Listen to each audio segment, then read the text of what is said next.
Third class था फुड़को concept wait పోవయా నేను wait పంపివ్వను నేను కూర్చునేస్తాను ఇక్కడనే ఫస్ట్ వెయిట్ పోవయా ఏయ్ లోపల కాదు వెయిట్ పోవయా ఏయ్ వెయిట్ పో. ఇప్పుడు ఈ వీడియో చూశారు కదా, టీటీడీ బోర్డు మెంబర్ అయినటువంటి నరేష్ కుమార్ అనే వ్యక్తి అక్కడే సెక్యూరిటీ గార్డ్గా వర్క్ చేస్తున్న బాలాజీ సింగ్ అనే వ్యక్తిని తక్కువపరిచి కించపరిచి మాట్లాడుతున్నాడు. బయటికి పోరా థర్డ్ క్లాస్ నా కొడక అని, అంటే తక్కువ జాతి నా కొడక బయటికి పోరా అని తిడుతున్నాడు. ఎందుకనంటే అతను మెయిన్ సింహద్వారం నుంచి బయటికి పంపించలేదంట. ఆ సెక్యూరిటీ గార్డ్ తెలుసో తెలియకో అతన్ని ఒక మెయిన్ సింహద్వారం నుంచి బయటికి పంపించడానికి నిరాకరించినందుకు అతని కోపం వచ్చేసి, నేను ఒక బోర్డు మెంబర్ని, నువ్వెవరు నన్ను ఆపడానికి, థర్డ్ క్లాస్ నా కొడక అని అది ఇది అని తిడుతున్నాడు. అయితే ఈ వీడియో ఎవరు సోషల్ మీడియాలో అప్లోడ్ చేశారు. ఇది చాలా వైరల్ అవుతుంది. అందరూ బోర్డు మెంబర్ అయినటువంటి నరేష్ కుమార్ని అందరూ తిడుతున్నారు. బాలాజీ సింగ్కి సపోర్ట్గా నిలబడుతున్నారు. అతను బహిరంగంగా బయటకు వచ్చి అందరి ముందు అతనికి క్షమాపణ చెప్పాలి, అలాగే అతన్ని బోర్డు మెంబర్ పదవి నుంచి తొలగించాలని కోరుకుంటున్నారు. అయితే ఒక బోర్డు మెంబర్గా అతన్ని నియమించారు కదా, ఎందుకు నియమించారు? ఒక సనాతన ధర్మాన్ని, హిందూ దేవాలయంలో, అంత పెద్ద దేవాలయంలో అతన్ని నియమించారంటే ఒక సనాతన ధర్మాన్ని కాపాడగలిగిన వాడినే కదా పెడతారు.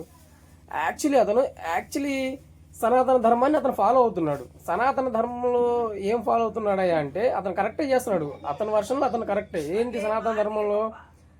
సనాతన ధర్మం అంటేనే వర్ణ వ్యవస్థ. ఫస్ట్ 4 వర్ణాల ప్రకారంగా ప్రజల్ని డివైడ్ చేశారు. అతను థర్డ్ క్లాస్ నా కొడకని ఎందుకు తిట్టాడు అంటే, first class, second class, third class, fourth class అని వర్ణ వ్యవస్థ సనాతన ధర్మంలో ఉంది.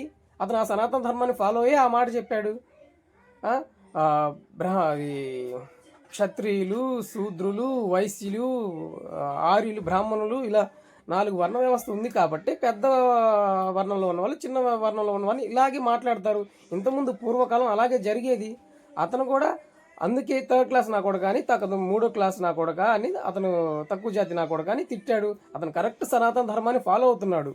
అందుకనే అతన్ని టీటీడీ బోర్డు మెంబర్గా అక్కడ గుడిలో నియమించారు. వాళ్ళు నియమించిన వాళ్ళు కరెక్ట్గానే నియమించారు. అతను కూడా కరెక్ట్గానే సనాతన ధర్మాన్ని ఫాలో అవుతున్నాడు. ఇది తెలియక తక్కువ జాతి వాళ్ళు అందరూ తెగ ఫీల్ అయిపోతున్నారు. మమ్మల్ని ఇంత మాట అంటాడా తక్కువ జాతి అని చెప్పేసి, వాడు పెద్ద జాతి అయితే మాత్రం మమ్మల్ని ఇంత తక్కువగా మాట్లాడదని వీళ్ళు ఫీల్ అయిపోవడం తప్ప, యాక్చువల్గా సనాతన ధర్మం అంటేనే అది. అతను సనాతన ధర్మాన్ని ఫాలో అవుతున్నాడు. First class, second class, third class అని, ఫోర్త్ క్లాస్ అని 4 వర్ణాలు ఉన్నాయి.